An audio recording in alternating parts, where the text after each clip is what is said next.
Hi, everyone. My name is Katie Nacherino, and welcome to this week's episode of Selling with Intent. Sales is not an easy gig. It never has been. And today it's more challenging than ever. So that's why we're focused on having conversations with sales and marketing leaders so we can share strategies, best practices, and learn from each other. So today I'm lucky enough to be joined virtually by Robert Barbieri, who's the SVP of Global Sales, Partnerships, and Sales Operations at Aprimo. Welcome, Robert. Thanks for joining. How's it going? It's going great. So I'd love to turn it over to you for a quick intro. And if you want to just give us a bit of background as to how you focused on building out the sales org, that'd be a perfect place to start. Yeah. So good recap. It's, we were a 20-year-old startup, right? So I've never done that before, but it's interesting. The company started back in 2000 and got sold in, like you said, 2011 to Teradata. And then Teradata our PE firm spun us back out, carved out of Teradata, and we became a startup again in 2016. So the initial part of that process was difficult, right? We were an on-prem solution that was going to be taking it to the cloud to become a SaaS company. So a lot of challenges just from a product standpoint. I came on about a year after that process was starting to wrap up, and we'd added another component to our tech stack, digital asset management piece. So a lot of the platform and the technology was coming together.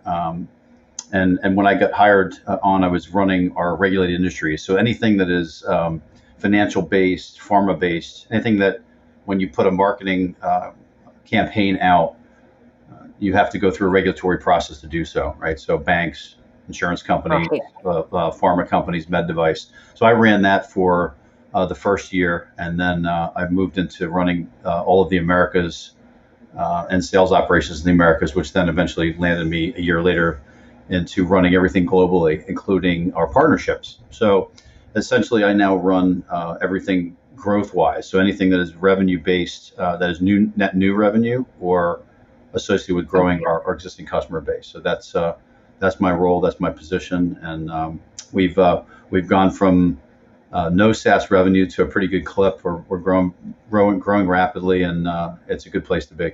That's awesome. I mean, with so much under your purview, how do you divvy up focusing on net new rev? I mean, it all boils down to driving as much revenue as you can for the business. But for Aprimo, how do you divvy up your time and prioritize your efforts, really? Yeah, it's a good question. It's it's a challenge. Anytime you're at a startup, you never have endless resources, right? So you've got to be careful around how many initiatives you drive after every day, every week, every month. But it's pretty simple for me and my team. I own growth for the company. So any activities that are going to move the needle with as it relates to growth are things I focus on. So some days that might mean working with a sales rep directly or their manager to formalize, an opportunity strategy. Other days it may mean that I'm working with a partner to help break into certain industries. And then, it could be as simple as just looking at some processes that we put in play last year that may or may not be working like we thought, and having to revise and take a look at maybe reconfiguring those processes. So things like that. So it's generally operations based, but a very heavy focus on partnerships and moving, selling deals and getting more opportunities in the funnel. Yeah, absolutely. Well, when it comes to more opportunities in the funnel, I'd imagine your relationship with marketing is probably pretty tight. Is that safe to say? Yeah. I don't think you can do this. You can't do this well unless you've got a close relationship with both teams working very closely together, right?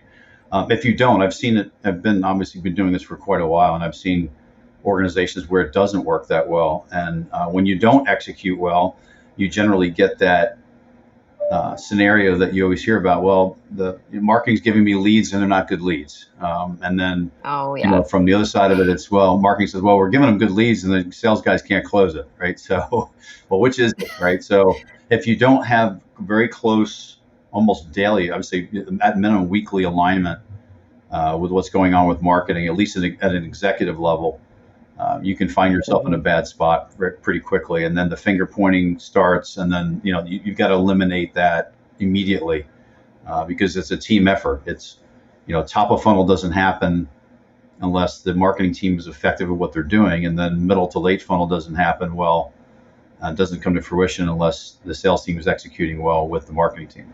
Yeah, no kidding. Well, we found too that when alignment is not happening, it just, I mean, it never ends well. So one of the things that, we at Sixth Sense really try to focus on is having a data set that can help drive alignment across the teams, so that there's less finger pointing at each other, but more around like, okay, let's rally around this data that can help us prioritize effectively.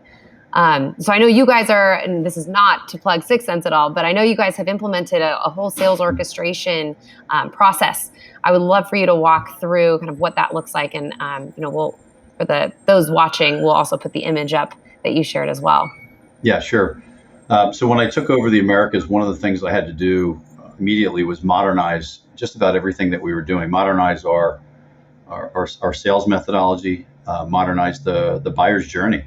Coming from an on-prem world and going to SaaS, we still had a lot of those on-prem anchors that we were dragging along. So I had to cut them away and make the experience much more seamless. And that also applied to how we generate leads and how we find companies that are in buying mode. So we redid our marketing tech stack. And again, going back to the question you just asked about being closely aligned with marketing, you can't build a MarTech stack and operationalize it without having a great relationship with your marketing team.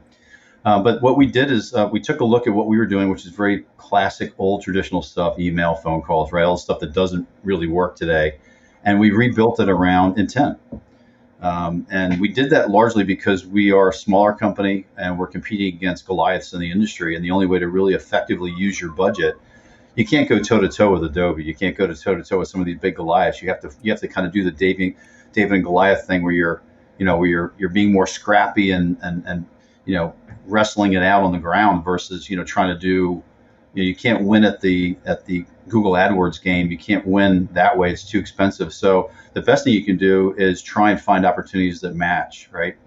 So we started with, well, how do we do that? We looked at a couple of companies that compete with you, and we picked Sixth Sense to give us that view, as I call the light in the dark tunnel, right? Is what Sixth Sense provides us with. So understanding, looking at our top targets and making sure that on an hourly, daily basis, we're monitoring their activity to see if there's any intent to buy, right?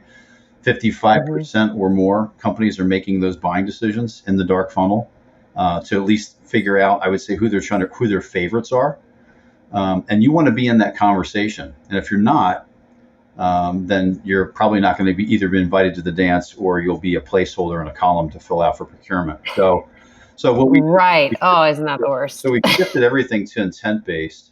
And then the rest of the tech stack has to be orchestrated properly, and what I mean by that, explain that. The Sixth Sense has the intent and shows you what's going on, and then you got to take action. The action that we take is we then we go into LinkedIn Sales Navigator and use that tool to find the personas that typically buy our software. And we elevate those and look at them and then add them to Salesforce if they're not in there. And then we create that buying group that we think might be out looking at our technology or our competitors' technology. And that's a good point. You can actually figure out who the competitive landscape is as well. If they're searching for our technology and a few other brand names, you can figure out who you might likely be up against. So it gives us a lot of insight that we normally would not have. Once we build out that buying group, the next thing we do is start to build a cadence or a campaign, right? We have specific templatized cadences that are built in SalesLoft. So if it's product X and they're searching for product X inside of Sixth Sense, we then align that with the right campaign. It can be product based, it could be persona based. If it's a CMO looking versus a VP of marketing, we'll make sure that we have a number of different cadences we can run, and we send out content that we kind of hit the button, so to speak. Inside of that cadence, we also do a lot of video now. I think it's no secret. That's big now. Yeah, no secret that video outreach has much better and higher open rates than your traditional emails. So the team has largely made that shift over the last 12 months, which was great that we did that before this whole C19 thing hit, we got kind of a head start on being proficient at using video. So we acquired a tool called BombBomb Video, and so Okay, I was just anybody gonna doing ask. outreach will do 30, 60, 90-day clips with their outreach, and we'll insert those in and throughout the cadence that we launch with SalesLoft. The other part of our marketing stack is ShowPad. So when we do get engagement, we'll use a sales enablement tool called ShowPad to then allow our content, our rich content, to be offered up, so to speak, to a prospect in an environment where we can actually watch the engagement as well. So every time they click on a video or open a white paper, we can see that they're doing that. The last piece on the back end that we use is Salesforce is our system of record. So everything has to land in Salesforce to make sure that we're getting the right reporting. Make sure that we're not missing anything, and we can report on the activities. I mean, if you're in marketing, you have to be able to do somewhat A/B testing as well. So which outreach is being more effective than others? So we use Salesforce to gather all that to make sure that we're not only storing everything in the system of record, but making sure we're reporting on it effectively. So that's generally the tools that we use, and that's the tech stack that we put together.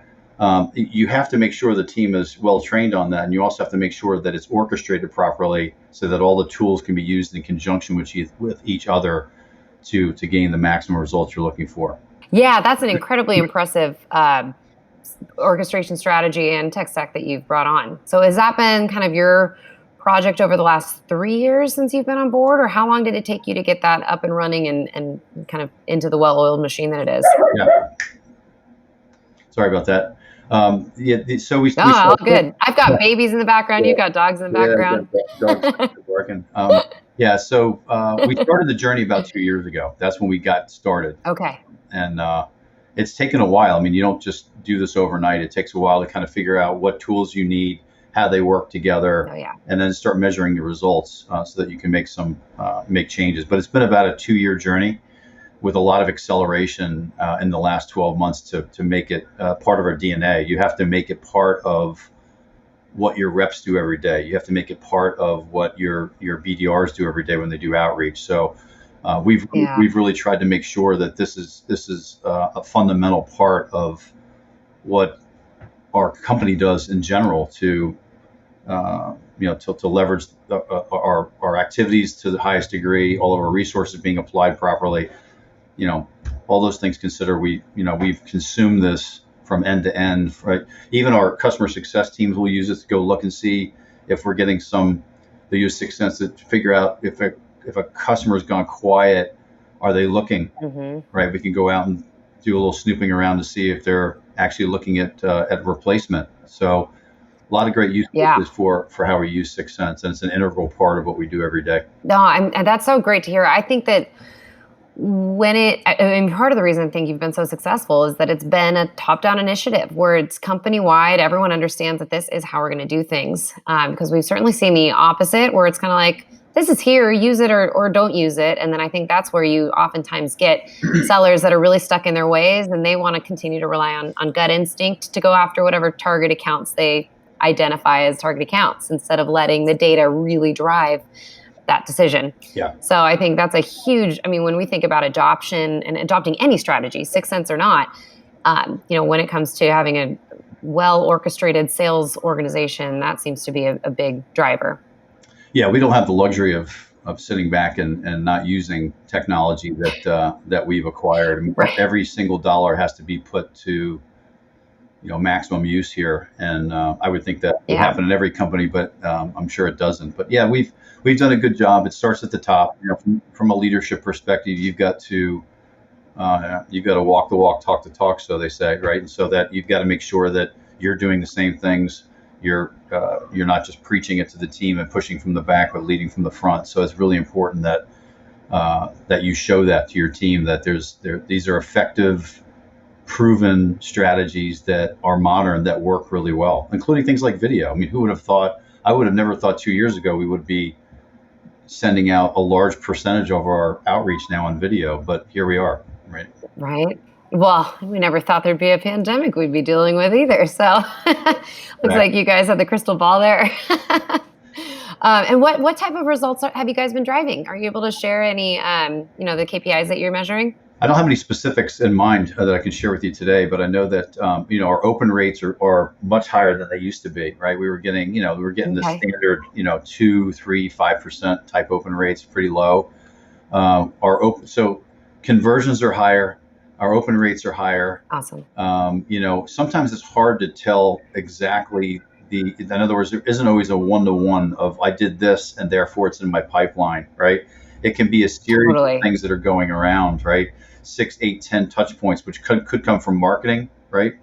Others coming directly from the rep through the intent stuff that we're seeing. So you don't Hmm. always have a direct correlation between, but you can get a sense as your pipeline is it shrinking or is it growing? And our pipeline seems to be even in this environment where I would say it's not necessarily growing in this environment, but we're getting better quality. So the contacts and the conversations we're having are direct to what we do, which, Yeah. which makes it just a better conversation to have with a prospect when you're just having better prospects on the other side of the line. Totally. That's actually music to my ears because I feel like constantly we talk about attribution, and in the B2B space, it is so hard to attribute directly, like you said, one-to-one impact on revenue. It's like, no, it is a group effort. It's a partnership between Yeah. marketing and sales.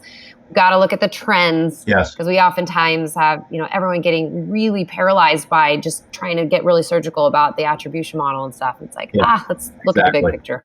So I love hearing that. So I think one of my favorite parts of the series is the BDR Horror Story, where you can share a little bit about, just a past history. I mean, we've all had those moments that haunt us our entire career. So if you don't mind, I'll hand it over to you for a quick horror story. Okay, so here we go.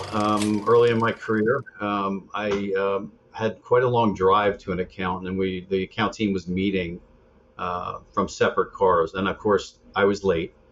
The presentation, all the people in the room, there were 20 people in the presentation room, waiting for me to arrive because I was the one that was late, got stuck in traffic, 2-hour drive. I get there, everybody's ready to go, including my team. Of course, I've been in the car for 2 hours and drinking coffee, so I had to use the restroom. So I excused myself and told everybody, look, I'll be back in a few minutes. Just sit tight. Ran into the restroom, used the restroom, came back out, and my fly had broken in the down position. So, so now my dilemma was, do I walk into the room and tell everybody what happened, or do I just wing it? So I sat there for a few minutes sweating and thought, okay, I'm just going to wing it. So that's what I did. Went in, stood in front of everybody, was watching everybody's eyeballs intently where their eyeballs were going, and it was nerve wracking. So yeah, horror story number one for me. Fly in the down position. No bueno. Oh, that is amazing. Oh God, I had the same exact thing happen on my first day of work at my first job out of college. And it was this like suit I got from a trip to China. And I was like, oh, they're known for their suits. And it worked against me. So I feel your pain. So there you have it. Oh, that's amazing. Well, thank you for joining. What a wonderful note to wrap up on. I bet you always like carried an extra pair of trousers in your in your Yeah, it briefcase was, from it, then it was on. definitely plagued my brain for quite a while. So I had a lot of considerations for wardrobe failures going forward.